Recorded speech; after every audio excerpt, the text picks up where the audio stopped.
So I am in my postpartum room. Postpartum room is definitely a lot smaller compared to the labor and delivery room.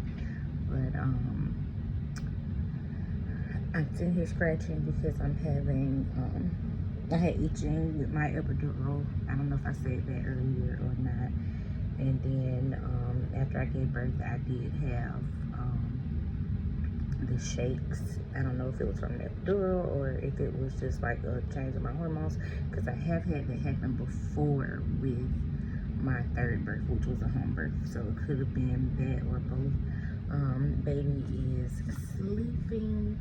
He's been pretty much sleeping since he came out the womb. Like, he didn't cry very much. Like, he let out one little whimper, and then they kind of made him cry, but then he was like, okay, like, this all you getting, I'm going back to sleep.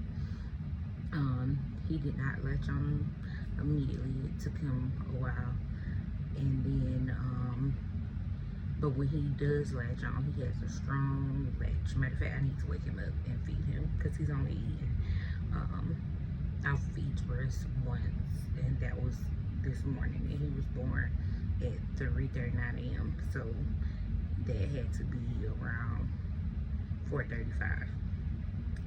And it's 8:38 right now, so he hasn't eaten. So I'm about to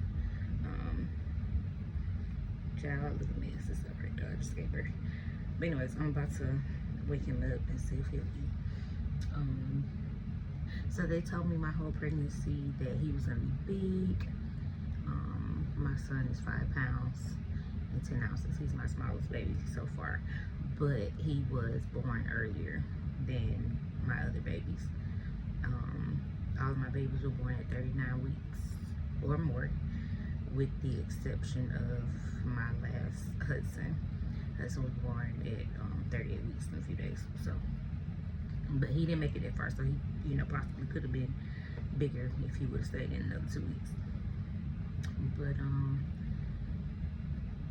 yeah, they were talking about putting me on blood pressure medication, depending on what my blood pressures look like now that I've given birth, and then keeping me on them for a short period of time after I get home, just to kind of level my blood pressure back out. We shall see.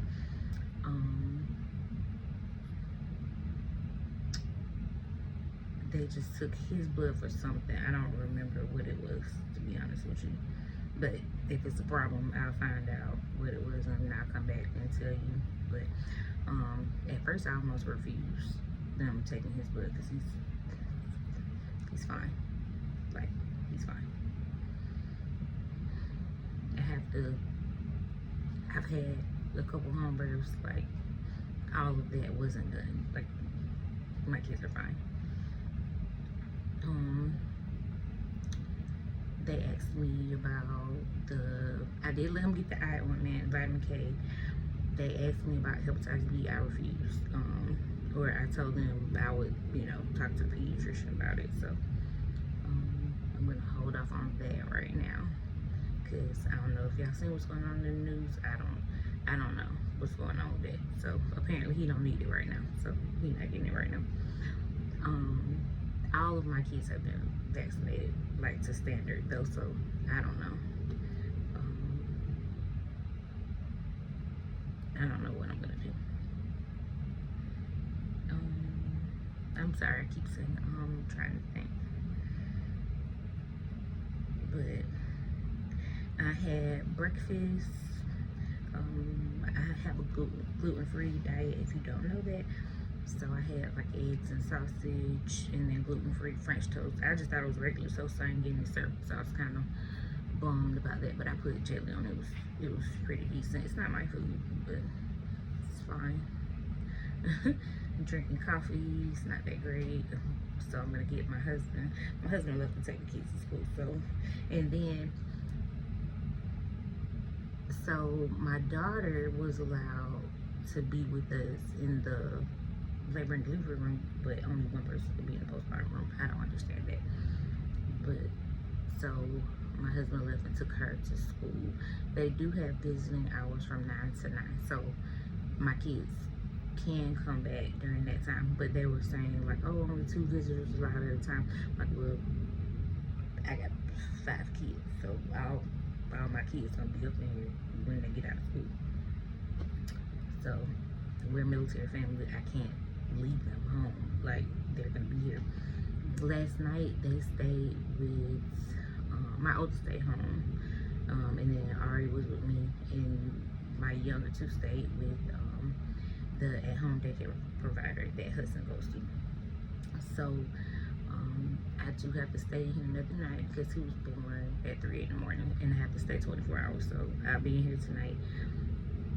Instead of asking her to keep them again, I just told my husband, like, just go home with the kids, and then when I get discharged, just come pick me up.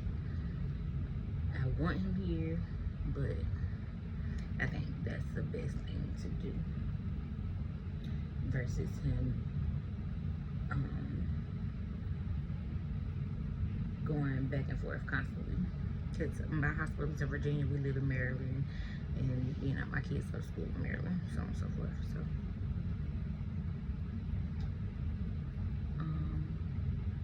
he got his little feet kicked up. So I have him an outfit that I bought with his name on it and stuff, but I don't know, I might try to put him in it and see, but I know it's too big. Like, I look at it right now until, because I put the little hat on to take a picture to send it to work, and it swallowed his head. So yeah, but I know I don't remember. I'm sorry, y'all, my memory is bad right now. I'm having cramps and all the things. I know I told you he was 5 pounds 10 ounces, born December 9th, at 3:39 in the morning, and 19 inches long. So I don't know if I went over the inches.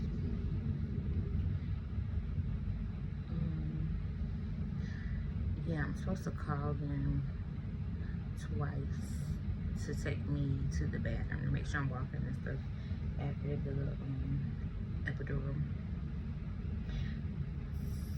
Let me talk about my induction, or I don't know, I think I went over bits and pieces of it, and I didn't hit the last part. So after they took the balloon out, they went ahead and started Pitocin. It went extremely quick after they started Pitocin. So if you do not know, my last birth happened with first contraction to birth in less than an hour. So I kind of knew it was gonna go faster from that point. My water broke first, which was a first time thing for me, because normally they either break my water or my water breaks as I'm pushing baby out. So the sensation of my water breaking was a first time thing for me. Like, I felt that pop and the leakage, even with epidural. And so I called her just like, hey, I think my water broke. And she was like, yeah, let me come clean you up. So as she came in there, she was like starting to clean me up or checking that to make sure my water had broke. I told her, I was like, I have the urge to push. And I had been having the urge to push before during contractions, but she said when you have the urge to push and it does not go away, like even in between contractions, like that's when we need to go. So she asked me, she was like, is it going away? I'm like, no. And all of my babies I push out, besides the first one. The other ones I pushed out pretty quick. So I had to lay there. It wasn't long, but I had to lay there with the urge to push while they got me situated at the doctor there. So when the doctor came, like, my cervix was fully open. It was just a little bit of skin there, but the doctor was like, no, that's gonna move as she pushed. And they asked me, like, bear down, let's see if it moves, and it moved right away. So I think I pushed 2 or 3 times, like sets, you know, where they make you hold your legs and count the 10 3 times. I think I did that maybe 2 full sets, and then that last push baby was out. So my daughter, we let her make the decision because she wanted to be there. She was a little afraid, so she stood off to the side, like where she couldn't see very much. She saw my legs up and me pushing. I have to ask her exactly what all she saw, but I know she saw baby get on my chest. And then there was other times that we're doing other things, and she kind of, you know, like pushing on my belly, getting rid of the blood. So she watched that. But I'm sorry for this, Tima. But we let her choose what she was comfortable with seeing. So I don't know, where was I going with that? Was he waking up? No. I don't remember where I was going with that. But yeah, so my daughter's off to the side.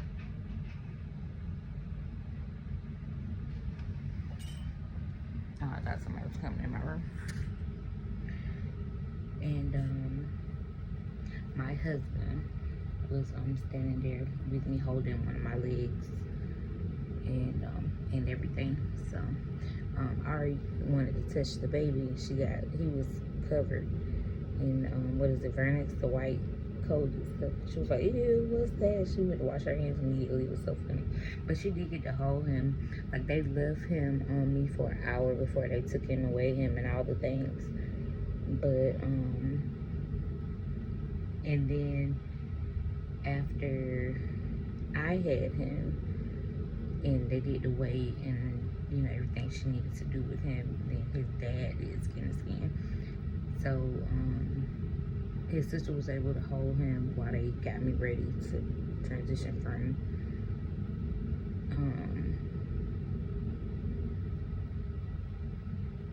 labor and delivery to postpartum. So I will say that the staff in labor and delivery was amazing. Like, best experience I've had. Even the lady who I saw the 3 times I came up here with false alarms, or well, I guess yesterday wasn't a false alarm, but everybody was phenomenal, everyone. So but she came by, the lady who would take care of me when I came up here to be checked and stuff. She came to see me and she was like, I had a feeling you were gonna be back today. But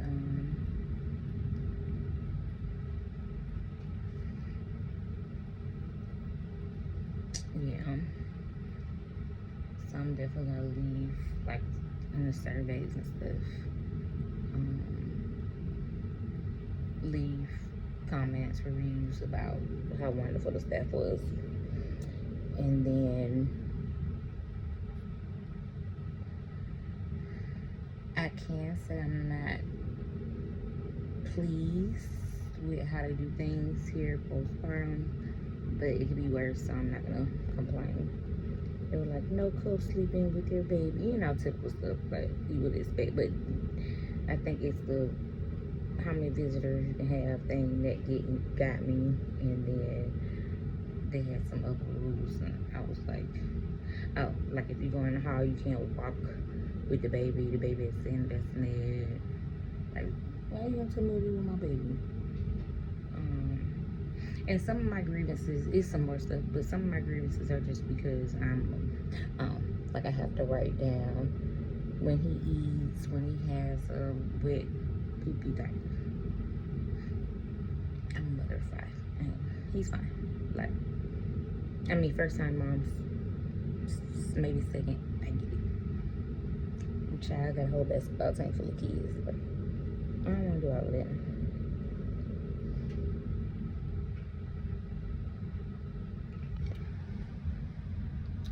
So I also tried, I need to try to see if I can get my newborn photographer to move his date.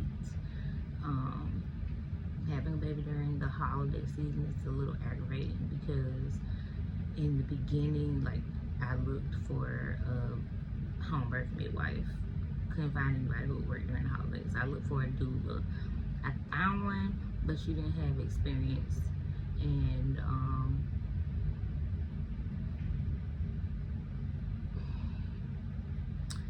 that's not a bad thing because everybody has to learn. And I'm like, maybe I would have been a good person for her to learn with because I've had multiple births. But I don't know, I think I kind of wanted somebody with more experience. So the person that I did want was somebody that I know from years ago, and she's not working during the holidays, which is understandable. Like, if I had a business, I wouldn't work during the holidays either, so I get it. So yeah, the photographer is not gonna be here. I was due 26th of December. She's not gonna be here. She'll be away with family. So his photo shoot is like the first week of January, which if he was born closer to his due date, fine. But he's born almost a month early, and I know you only have so much time when they're born to do like all these little cute poses and stuff with them.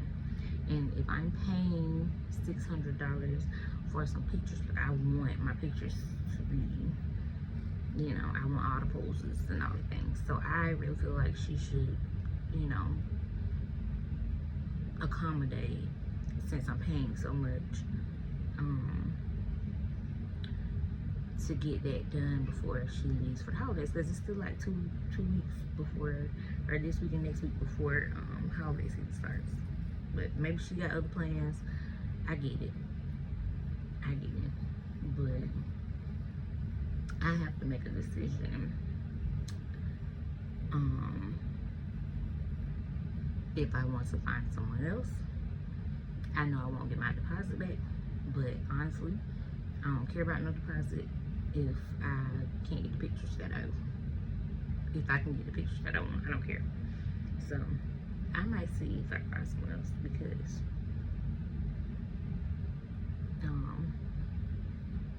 and even, I'm sorry, I'm rambling at this point, but even during COVID, when I had my daughter, I did her pictures myself. So that's an option as well. And maybe I can reschedule with her, like, for something else. So, like, can you take this deposit and put it like at a 6 month, or towards his 1 year, or I don't know, because I kind of want my pictures done sooner. Okay, I'll get off that soapbox. This is supposed to be about birth, but that's what the fast forward button is for.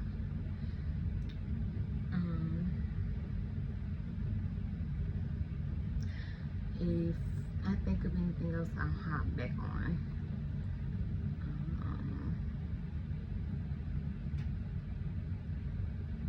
Because honestly, beyond this, I don't really have much to say. I took, I have more pictures than I do videos. So, but I'll, you know, put something together and get this posted, and see if I can post a little bit more often, and with keeping up with my family and everything. My page started off as me documenting my weight loss journey, which I need to do again. I had weight loss surgery, so it started off as documenting that at the time. That was in 2017. It was 2025. I've had 4 more kids. I mean, no, I've had 3 more kids since then. I've had 5 more pregnancies, but 3 more kids since then. Or, I'm sorry, my math is so off. I've had, hold on, I've had 7 total pregnancies I lost 2. So yeah, I teach kindergarten, y'all, and I'm tired. Y'all forgive me. So yes, I've had 7 total pregnancies. I've had a ectopic pregnancy and a miscarriage. And then at the time when I had weight loss surgery, I had 2 kids. So yeah, I've had five pregnancies since then. So